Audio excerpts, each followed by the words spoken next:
I know I promised you winter videos, but I kind of took this time to hang out with family and hang out over the holidays and everything, and kind of keep out of the garage because I was just in the garage so much with the blue truck. Just hang out with the little dude and the wife and everything. So I haven't got a lot done out here, but if you watched to the very end of my shakedown video of the blue truck, you would have seen this clip. Well, look what we have here. I've also teased about it a little bit on Instagram, but I think it's time to finally show you guys what I got. And here it is. This is a 1962 Ford F100 short bed unibody. And much like the blue one, we've got a little rot there. That's where the torque box welds up. And those torque boxes could collect water and leaves and stuff. And you'll see a lot of unibodies around here, at least, that have that. But as far as the other rust goes, the floors and the step wells are in a lot better shape than my blue one was. Overall, this truck is in much better shape than the blue one was when I started. It still has the original bench seat in it. This was a radio option truck. Still has the original radio, which I love that they didn't cut that out and at some point somebody put an 8-track in there or something, because there's a guy on the internet that takes those and converts them into Bluetooth units. He uses your original radio and it still looks like one, and it still works, and it adds FM too. So that's about the only option this truck had, was the radio. This is a V8 truck. It's got the wrong hood on it. 62, it would have had the arrow type emblem like on the blue truck. So at some point this hood has been changed. You can also see it had the larger Ford emblem there. You didn't see that on 62, I don't believe. Another thing is it's got the 6-cylinder emblem. I do love that though. Miller High Life tap handle.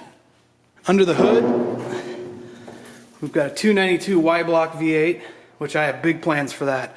I love these Y blocks. So this was a huge bonus for me. I'm going to be pulling that out and rebuilding that. Y blocks are just some of the coolest V8s. These were what replaced the flathead and the predecessor to the FE engines. This side's a little rough. Need a fender here. If any of you guys have or know of where I can get a passenger side fender, I'd definitely appreciate that, because I'm not having much luck around here trying to find one. This door's in pretty good shape. The glass is in pretty good shape. It's got some scratches, but we'll figure that out. Another hole there where the torque box meets up. The bed is so-so. It's got the typical hole up there where the bed meets the cab. But I still have bed material left over from the blue truck. I may try to patch that in. This one does have a tailgate, but it is rough. Gonna need to do some patching on that. The roll pan's in a lot better shape than the blue truck. So there it is, that's it. That's the 1962 short bed unibody. They're sisters. I'm going to be doing another video on this truck again here pretty soon. I'm going to change the anti-rattlers in the doors and do the door seals and then replace the rubber on the quarter windows.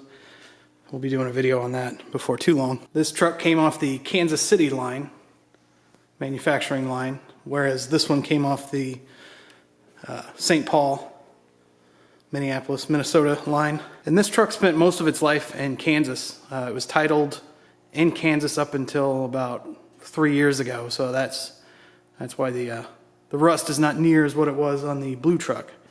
You know, I've gotten to meet a few of you guys and gotten to know you on social media too, and I got it a lot. People saying, "Oh, I thought your name was John." I'm like, well, why did people think my name was John? And I kept thinking about it, and then I went to put this coat on. John, yeah, this is a secondhand. I got it at a secondhand store, so today it finally made sense. I'd been wondering for months. So plans for this truck, I'm not sure yet. I'm not 100% sure. I'm thinking about another Panther swap. Also thinking about doing the Crown Vic front cross member thing with an Explorer rear end, and then saving the bed. Also looking for wrecked Lightnings, maybe do a Lightning frame swap. I just have to cut the rear suspension cross member out and move it forward. I think it's 5 3/4 inches to match the wheelbase of the F100. The Panther swap is really tempting because this wheelbase is already spot on and everything. But it would be nice to not have a hump in the bed and go with either the Explorer rear end or a Lightning frame swap.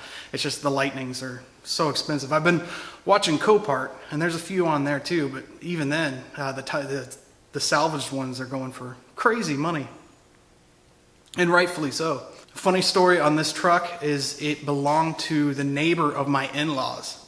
I was searching Craigslist. I always search Craigslist. I just put in unibody and see what comes up.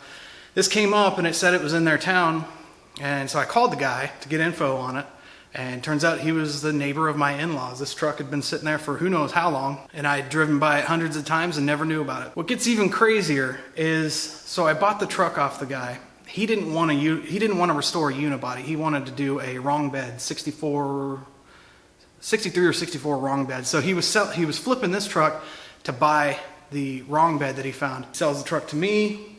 I get it here. He calls me back about a week later, asking if I would sell the radiator out of this because I wasn't going to use it. He knew I wasn't going to use it. And he said that he got his 63 or 64 wrong bed, and that he was talking to the guy that sold it to him when he went and picked the truck up, and they were talking about F100s, and the guy that sold the truck to the guy that I bought this truck off of, I'm getting confused here. Anyway, he told the guy that bought the wrong bed that I bought this truck off of that he used to have a blue unibody that he sold to a guy that did a frame swap on it. Apparently they got on the topic of frame swapping, and lo and behold, that is the guy that sold me this truck. The weird thing is, it's not like it's local. This is 4 hours away, almost in South Dakota. It's just a small world. It's nuts. But yeah, when I went to go look at this truck, I drove that truck to go look at it, and the guy had never heard of frame swapping. He was just blown away, and I took him for a ride in it. And then he almost didn't want to sell me. That was almost a bad move on my part. He almost didn't want to sell me that because he wanted to do it himself. But we ended up making a deal. For those guys that want to see a frame swap or some kind of modern customization on a truck without patina and, paint the truck, because I got a few comments that, why is everybody doing these frame swaps and not painting the truck? You got your wish. This truck will be painted. It's going to get the two-tone that I've always loved on F100s, that kind of orangey red with, off-white on the upper part. So we'll be painting this. I'm not going to spend a ton of time on body work and getting every panel perfect. I'm still going to use it as a truck. That's its main goal, is for towing and hauling and stuff. We'll get the body nice and straight, just not absolutely perfect. But yeah, I am looking for that for the passenger side fender. If any of you know where one's at, get a hold of me. As for the blue truck, yeah, I'll be doing the anti-rattlers and the, all the door rubber, and then probably gonna sell it once this truck is done. It's not that I dislike the blue truck at all. The thing for me, I enjoy doing the swap more than I do driving it. I love driving it. For me, the joy is the build. And if I can sell this to fund another project, which is where that Y block comes in, then I made more space and then get another project going. The goal with the Y block is I'm going to finally build my dream car. Basically, I'm searching for a Ford 5-window coupe body, 28, 29, 30, 5-window coupe. And we're going to do a build here on YouTube. The plan is we're going to build a frame table and then build a Model A Ford frame on it, Z'd in the back and everything, and do a traditional hot rod with a Y-block V8. Yeah, this is down the road a little ways. Still searching for bodies, 5-window coupe bodies. So again, if you guys know where one's at, get a hold of me. But that is the plan for now. The poor Mustangs just getting pushed off to the side yet again. And I think we're just going to get going on this truck. So needless to say, many, many more videos to come. And with that being said, that pretty much wraps it up. Just wanted to give you guys a look at the truck and let you know what I've been up to, which is not a lot, well, family time. So as always, I appreciate it. And if you like the video, please give it a thumbs up. That actually does really help me out. So thanks as always, and I'll see you next time.